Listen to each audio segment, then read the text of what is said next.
Welcome back, students. This is the second part of chapter number 3, Weather and Climate.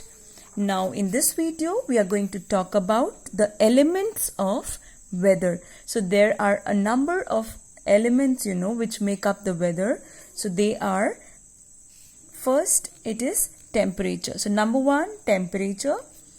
This refers to how hot or cold the atmosphere is. So temperature refers to how hot or how cold the atmosphere is. And how is it measured? It is measured in Celsius or Fahrenheit degree and with a thermometer. Now when discussing the temperature of various areas, it is important to understand few terms. What are they? Number 1 is diurnal temperature range. What is that? It is the difference between the highest temperature and the lowest temperature in a day. It is also known as daily temperature range. Number 2 is annual temperature range. So this is the difference between the average temperature of the hottest and coldest months in a year. Okay, and there are some factors that influence the temperature of an area. Latitude. Higher latitudes that are closer to the poles are generally colder than the lower latitudes that are closer to the equator. So near the poles the temperature is cool. Okay, it's cooler there, and near the equator, as you come closer to the equator, the temperature is hot. Next is altitude.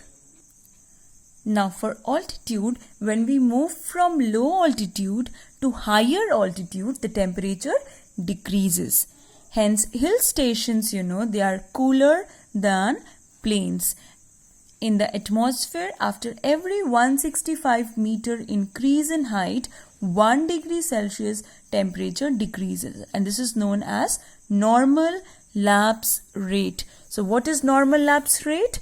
In the temperature, after every 165 meter increase in height, 1 degree Celsius temperature goes down, decreases. Okay, and this is known as normal lapse rate. Next is distance from the sea.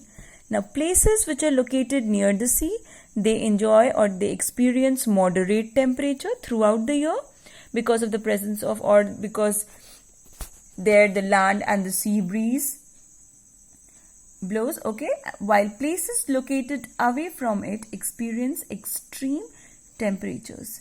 For example, Goa enjoys a milder winter as compared to Delhi. Next is direction of winds. Now winds that are coming from warmer regions, they will increase the temperature. Okay, whereas winds coming from colder regions, they will do what? They'll do just the opposite. They are going to decrease the temperature. And a good example of that is Lu, which is a hot wind blowing from the deserts of Rajasthan towards the Ganga plain. And they cause severe heat waves during the summer season. Next is ocean currents. Now when the ocean currents are warm, the temperature increases. When the ocean currents are cold, the temperature decreases, lowers down in the coastal areas. The Norwegian coast experiences an ice-free winter, and the reason is because of the warm North Atlantic drift. Next factor is, or element is, sunshine. So sunshine is the term used to refer to direct sunlight, and it is measured in hours, and the instrument used to determine the amount of sunshine experienced in an area in a day is Campbell-Stokes sunshine recorder. Okay. Next element is precipitation. Now this term, we have already discussed this, that this term refers to the various ways in which water falls from the atmosphere to the ground.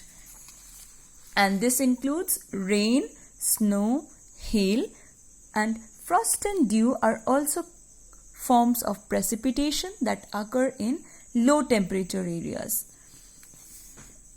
Now let's read about rain.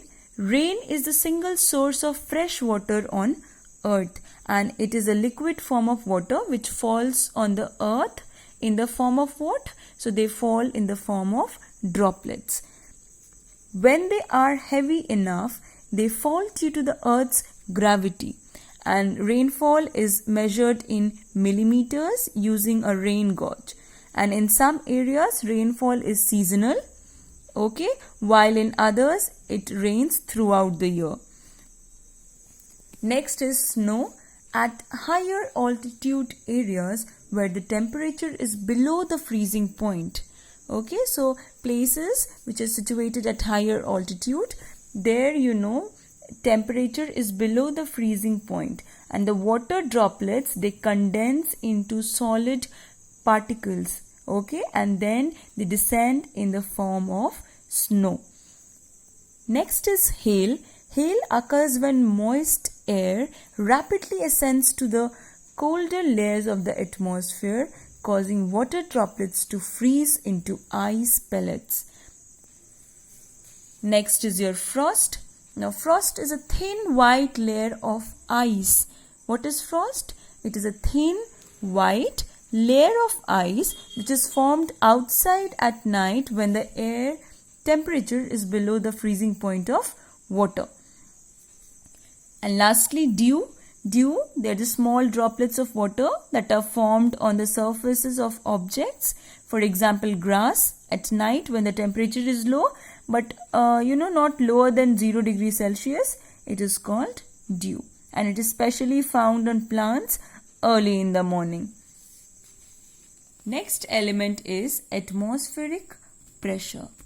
What is that? Atmospheric pressure?